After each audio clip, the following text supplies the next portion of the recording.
Hi there, I'm Renee Fuentes and welcome back to my channel, Thai Caliente. Today we're making a recipe for green curry shrimp, or in Thai it's called Gang Keo Wan Gung. So I'm going to show you how to cook the shrimp properly so that way it doesn't get overcooked in the curry. And feel free to add any extra vegetables that you like. Traditionally, green curry is made with little small green eggplants that they have in Thailand. I personally don't like eggplants, so I'm going to be using some green zucchini instead. All right, you guys, this is a super quick, easy dish, perfect for a weeknight, so let's get started. So I'm using 1 pound of jumbo shrimp that's been peeled and deveined. I like using the jumbo shrimp because it just looks really pretty, but you can use a smaller shrimp. And as I mentioned, I'm using zucchini instead of green eggplant. This is just 1 zucchini and I've just kind of diced it into quarters just so it's nice, even pieces.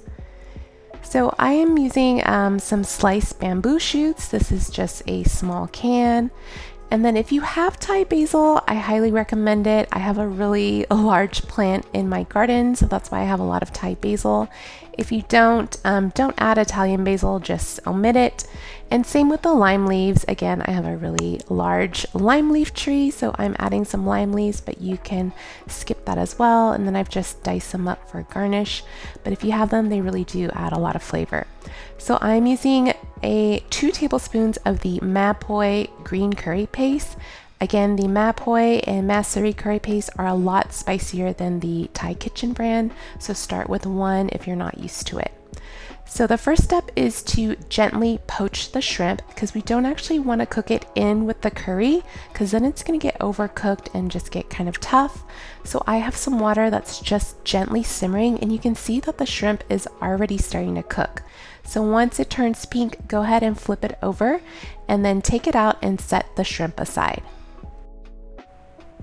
So go ahead and remove that water from the pan and wipe it down, and then I'm just adding a little bit of coconut milk, just enough to cover the bottom of the pan, and I want to go ahead and dissolve the green curry paste. So I just have it under medium-low heat and I'm just kind of breaking up the curry paste just until it gets nice incorporated with the coconut milk. So since we're not cooking any protein like chicken, beef, or pork, I'm going to go ahead and start adding my vegetables.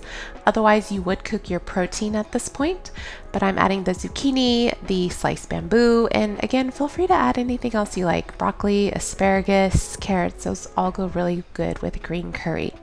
So once that is brought up to a simmer, add the rest of your coconut milk. I'm just using 1 can, but if you want more servings, this is about 3 servings, then you can bump it up to 2 cans of coconut milk. So I added the lime leaves and a little bit of coconut sugar just to kind of give it some slight sweetness, and then I'm just going to give that a stir and add my Thai basil leaves. Again, if you don't have Thai basil leaves, just omit it. Otherwise, spinach also goes really good with green curry too. So at this point, I'm going to lower the heat because the curry's pretty much done. You want to taste it and see if it needs any seasoning. You can add some extra salt, fish sauce, or some extra sugar if it needs a little bit more sweetness.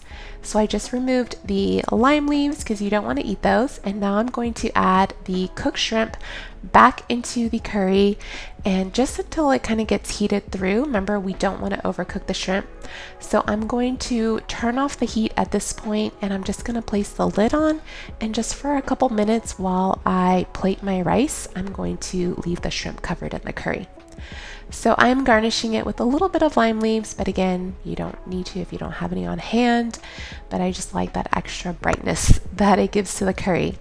So I'm using some steamed jasmine rice and I'm just plating the curry. I love the way the shrimp looks on top. It just stands out and pops out on the plate, and garnishing it with some more Thai basil.